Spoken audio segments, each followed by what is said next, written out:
distinguished colleagues, briefly, as the Speaker requested, the 1999 Constitution, as amended,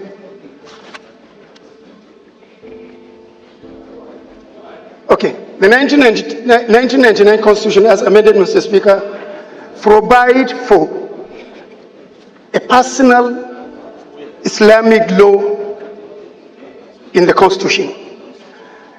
The Constitution did not envisage the dynamism and the development coming off in the country. In 2003, the Constitution did not recognize that the Islamic commercial law, Islamic company law, Islamic international law, Islamic public laws. In 2003, Mr.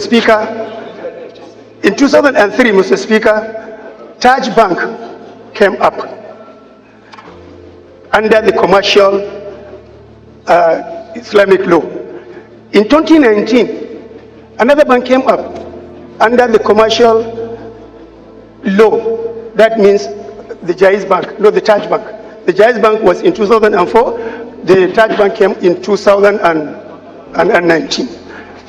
Mr. Speaker, sir, if you look at the personal law, it only encompasses marriage, divorce, and the inheritance.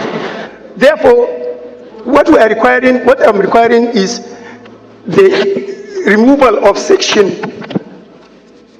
the removal of personal in section 24 of the Constitution, section 262, section 277, and section 288, so that other relevant laws like the public, the commercial law, Islamic commercial law, the Islamic company law, the Islamic international law can have a place in the Constitution.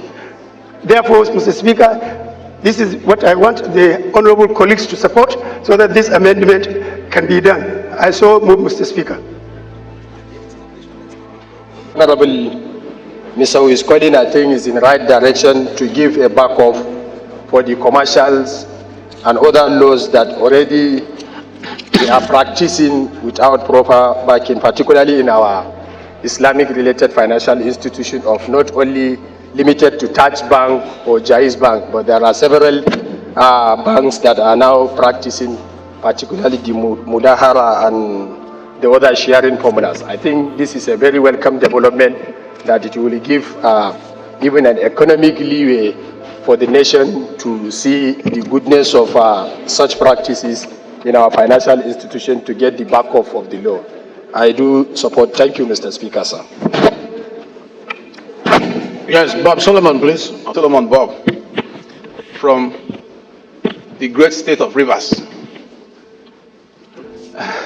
Now, this matter, actually, I think it will be dealt with in better technical detail at the committee level for constitutional review, because there's so much to say about this kind of Okay, I'm sorry. I was told you were not listening to me. I'm saying that this bill will be better dealt with, in broader technical detail at the level of committee for constitutional review. But straight off, the section you're referring to, if it is removed, the word personal is removed, the implication immediately is that Islamic law will now have a general application with respect to criminal law across the country. The word personal there was put for a purpose. So if you remove it, that's the implication. It will have great consequences. So we can look at the details of what you're trying to do, what you're trying to achieve, and advise at the committee level. With respect to the references they made to Taj Bank and Jaiz Bank, their operations have not been in any way hindered. There are regulations dealing with those matters concerning banks, CBN Act, and all the rest of them. So those are matters that the banks can deal with. They don't have to incorporate, or attract or drag interest with respect to commercial ambitions to the Constitution. So essentially, Mr. Speaker, my point is, this bill should be referred to the Committee on Constitutional Review, where we can sit down and then look at, it to a T in every way. Thank you. Thank you for making it brief. I like the Federal Constituency of Osun State. Mr. Speaker, I want to, with respect, differ from the mover of the bill on the need for us to amend the Nigerian Constitution in this particular instance. And I'm saying this, Mr. Speaker, because as students of history, we all know the issues surrounding the particular section in reference, especially at the various constituent assemblies leading to the 1979 Constitution, the 1989 Constitution that was not promulgated, and now the 1999 Constitution. Mr. Speaker, the drafters of the Nigerian Constitution are very conscious of the secularity of the Nigerian nation, and also very conscious of the sensitive nature of religion. And I remember the 1976 Constituent Assembly, the 1979 Constitution, was very, very contentious on this matter until the then federal military government came in to stop further debate on this matter and took a decision that the application of Islamic laws will only be constrained to personal matters, which has to do with the administration of estate and some other issues. Mr. Speaker, we have to be very, very cautious of whatever we do to alter the Nigerian Constitution in a manner that will further widen the divide that we have as a country. And in any case, Mr. Speaker, like my previous colleague said, the matters which my colleague seek to address by this proposal is already covered by existing laws. The Kama law, covers regulation on issue of finances and allows for application of Islamic principles of financial transaction. The same thing with the CBN Act, like you rightly said. And the moment we allow the Constitution to be altered to take care of all manner of interests, we will no longer be in the state where the sanctity of the Constitution is respected, and the intent of the drafters of the Nigerian Constitution via or as regards to the secular nature of the Nigerian nation might be threatened if we allow this to go on. Mr. Speaker, I sincerely think that this bill should not pass on for the second reading. For these reasons I've adduced. Thank you. Thank you. Abdul Hakim Kamilo Ado, representing Udilgarko Federal Constituency, Kano State. Mr. Speaker, I would like to make it brief to say that while being cautious, but we have to consider, and considering also the divisions we have in this country, we have to consider the ethics, the values, and the interest of the masses. Because we are here in this hollow chamber to represent the Nigerians, and also not to make a religion or a tribe or a community, not to constrain them from practicing something which is their way of life. We all know that Nigeria comprises of so many religions and also tribes and communities. But these religious matters, we consider it as a way of life, not just a mere religion. So considering the ethics and the values and the interest of the masses, not looking at the division or being cautious of what this will cost, Mr. Speaker, I think this bill is supposed to pass for the second reading. In my opinion, Mr. Speaker, we need to commend the Honorable Misau for coming up with this bill in order to unite and to create a room, free room or an interest for people that are practicing Islamic religion to practice their religion freely and to consider some way of lives which comprises so many things. Talk less of the commercial that he talked about. There are so many things we need to consider in order to encompass it under this bill. If at all we are considering this bill to be passed via the committee, then, Mr. Speaker, as you said earlier, that we are here as parliamentarians in order to pass bills, and it doesn't have to go through the committee. So we can pass it and then later on the committee can consider what they can do about the bill. But we are here to debate it, and we are debating it, so let us go on with the debate, and later on consider what we can go with in this hollow chamber. Thank you, Mr. Speaker. Thank you So very much. Speaker.